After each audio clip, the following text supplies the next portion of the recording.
Every single living thing, from a tiny bacterium all the way up to you and me, runs on a kind of instruction manual, a secret code that dictates, well, everything. So today, we're going to crack that code. We're going to dive right into life's instruction manual. Let's do it. So what exactly is this master blueprint? It's the genetic information that's packed away inside every one of our cells. And really, understanding how it works, that's the key to understanding life itself. So we're going to go on a little journey today, from that master copy all the way to the finished product. The story of how all this information flows has a name, and it sounds pretty official: the central dogma of molecular biology. It was first laid out by Francis Crick, and it's actually a really simple but powerful idea. Information flows in one direction, from DNA to a messenger called RNA, which is then used to build something useful, like a protein. This is the core plot of our story today. Okay, so this whole flow happens in three main acts. First up, you have replication. That's where the blueprint, the DNA, gets copied. Then comes transcription, where a temporary message is made from that blueprint. And finally, translation, where that message is read to build the final machine. Think of this as our roadmap for the next few minutes. All right, let's start with the star of the show, DNA, or deoxyribonucleic acid. The easiest way to think about it is like the cell's super secure library. It holds the master copy of every single instruction an organism needs to develop, to function, and to reproduce. It's the original priceless document. And the structure of DNA is just, well, it's beautiful. It's so elegant. It forms what we call a double helix, which is basically a twisted ladder. The sides of the ladder are really strong backbone made of sugar and phosphate, and the rungs, that's where the code is. They're made of things called nitrogenous bases. And here's a cool detail. The two strands are anti-parallel, meaning they run in opposite directions, kind of like a two-lane highway. And that little detail is absolutely critical for how DNA gets copied. Now, those rungs on the ladder, they follow a very, very strict set of rules. The base, adenine, we'll just call it A, it always pairs up with thymine, or T, and guanine, G, always pairs with cytosine, C. That's it. This super specific pairing, which is held together by these things called hydrogen bonds, is the secret to DNA's stability and, well, its ability to do its job. It's a non-negotiable rule. So what is the primary job of this incredible molecule? It's to copy itself perfectly in a process we call replication. It's known as a semi-conservative process, which sounds complicated, but it's not. It just means that each new DNA molecule keeps one of the original strands and then builds a new one right alongside it. It's a brilliant, brilliant way to make sure a perfect copy gets passed on every single time a cell divides. So how does it actually pull this off? Well, it's like a tiny molecular assembly line. First, an enzyme called helicase comes in and unzips the double helix, just like a zipper. Then, another enzyme, a real workhorse called DNA polymerase, zooms in. It reads the original strands and builds new matching strands for each one, following those base pairing rules to the letter. And the result? Two perfect, identical DNA molecules from the original one. Okay, so the blueprint can be copied. That's great. But how does the cell actually use it to build something? Well, that brings us to the next character in our story, RNA, ribonucleic acid. So if DNA is the master blueprint locked away in the library for safekeeping, RNA is the working photocopy you take out to the workshop. It's the essential messenger. Now, RNA is a little different from DNA in a few key ways. As you can see here, it's usually just a single strand, not a double helix.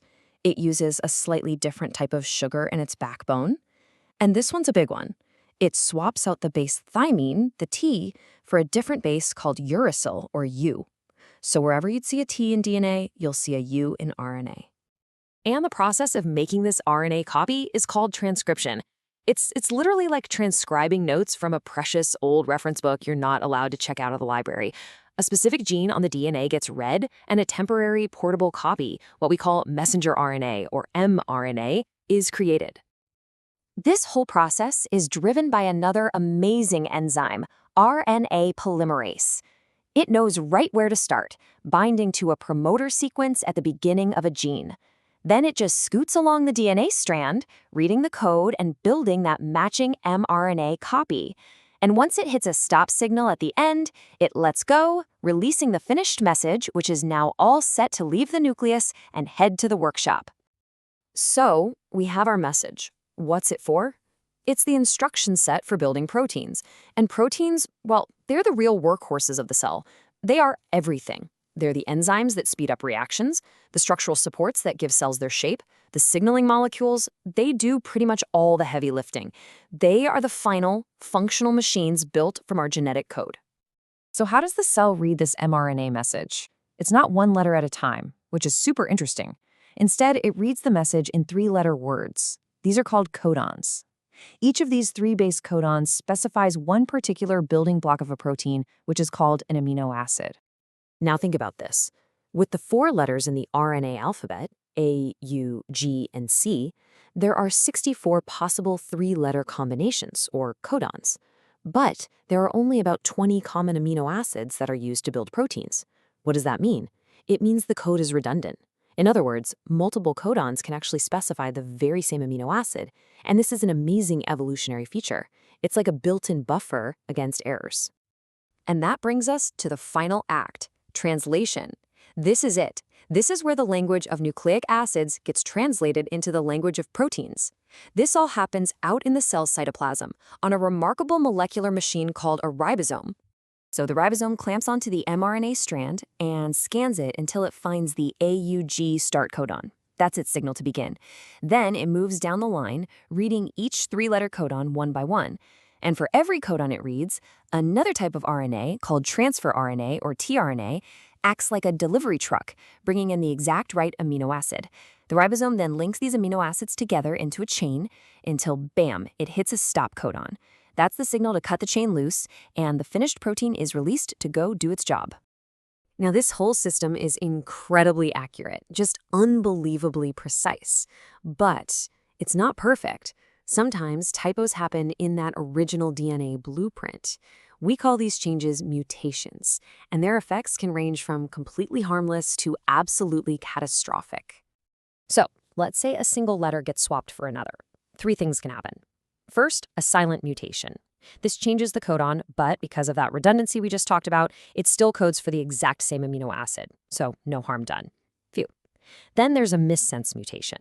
This results in a different amino acid, which might change how the protein works. And finally, you can have a nonsense mutation, which changes a codon into a premature stop signal, creating a short, chopped-off protein that's usually useless. But what happens if the typo isn't just a swap? What if a letter is added or deleted entirely?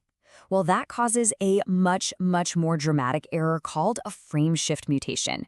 Because that code is read in 3s, adding or removing even one letter shifts the entire reading frame from that point on, scrambling the rest of the message completely.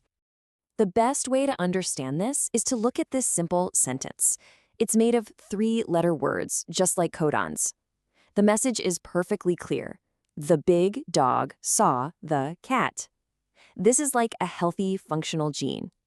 Okay, now watch this. We're going to delete just one letter, the B from big. Look what happens to the message. Because the reading frame is still in 3s, everything shifts, and now the rest of the message is complete and utter gibberish. This is exactly what happens in a frame shift mutation, and it almost always results in a protein that is totally non-functional. So there you have it. From the stable, master blueprint of DNA to the working copy of messenger RNA, all the way to the workhorse proteins that make everything happen. This fundamental flow of information underpins all of biology. It's the code that built every living thing we've ever seen. Which, of course, leaves us with one last massive question. Now that we understand this code, what happens when we learn how to rewrite it?